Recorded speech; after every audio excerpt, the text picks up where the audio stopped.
Hey guys, this is Katrina Lee with IdeateTV, and I'm here with Travis, who's the creator of Life of the Party. Hey Travis. Hi, how you doing? I'm good. I'm really interested in learning, how this all started. Well, that's a really long story, but it's it's fun. Life of the Party, though, has been around for about 3 years, and it started as an accident. Accidents is probably the best. They always say how. Why? Yeah. Yeah, it was more of I was just letting off some steam, and I drew a comic, and then huge response, one of the biggest responses I've ever had. It had like 6,000 shares, and I've never had that. Wow. And so I said, well, I'll try it again. So I did another one, and then boom, it did the same thing. And then all of a sudden, I'm doing it daily. And it just kept growing and growing. It has never stopped, and it's just getting bigger and bigger, and it's been probably the most exciting adventure I've ever been on. But it's allowed me to really, it's kind of like my love letter back to fantasy and RPGing and playing. I've been gaming since '84, so Wow. Games. That's really cool. And I actually kind of noticed this, that it kind of has like, I don't know, but maybe a Calvin and Hobbes-ish kind of feel. Is it just me, or maybe is there kind of an inspiration behind that, or maybe I'm just totally... No. I'm inspired by Bill Watterson. I'm inspired by Berkeley Breath. I love European comics, so you can see that same vibe of Asterix, and so there's a lot of different influences in there, but I was able to make it my own.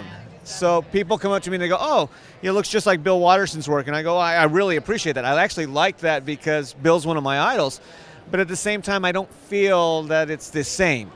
And I get to be me, and I like that as well. And that's really important that you say that, because you said when you made this was an accident. How did you really invest more of yourself as opposed to other projects that you had during your life as an artist? Well, as a creator, you can look at it two ways. People sometimes look at, I'm building something that I think will sell. This is something that someone's going to buy. This is the book everybody wants. Well, I look at my projects quite differently, and I look at it as, what would I read? What would I wanted as a kid? What did I not have? And so it makes it so much easier to me to become invested in my own project, because it's more of something that I just wanted to do. And then all of a sudden, I'm not worried if there's an audience out there, an audience will find me. That's really powerful, because as an artist and a creative person as well, it's always easy to want to gravitate towards like, well, does it sell? How am I going to survive off of this? But something that I've heard a lot of these artists here especially say is that, that passion and that drive from just being you. Yeah, and it's a harder road, but it's well worth it. I love what I do. You can ask my wife, though, it is a huge struggle. But at the same time, after 25 years, I don't see anything else. And the drive is what keeps me going. I love this. I love creating. And I really think it's really powerful to have your family support you in this way. I mean, that takes a lot, too, to be able to be like, no, we're in this together. We're here to help you. And because I come from a background where it's really traditional. It's like get married, work in this business, or, health, or, something like that. Well, I'm really lucky. My mom was an artist. My dad was a little nervous about this. He wasn't really, my dad's very traditional. He's the strongest guy I've ever met. He's a very hardworking guy.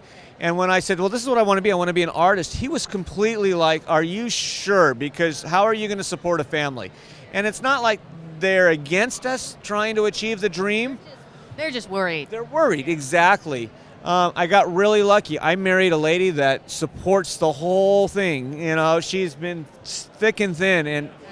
And at the same time, my kids, I love having them part of the industry or part of the business, because they realize that this is not a hobby. This is an actual job. It's a career. And so they walk away with a whole different appreciation to what it is. I really appreciated that as well. Bringing in your family and teaching them about this lifestyle. Not necessarily forcing them, but saying, hey, this is my passion. And yeah. And as a father, you're like, well, I hope they don't follow it. I hope they do something else. Do you really? No, I don't ever tell them that. But, my dad, he didn't want me to work in tile. So he's like, I want, you follow your dream, follow your passion, whatever it is.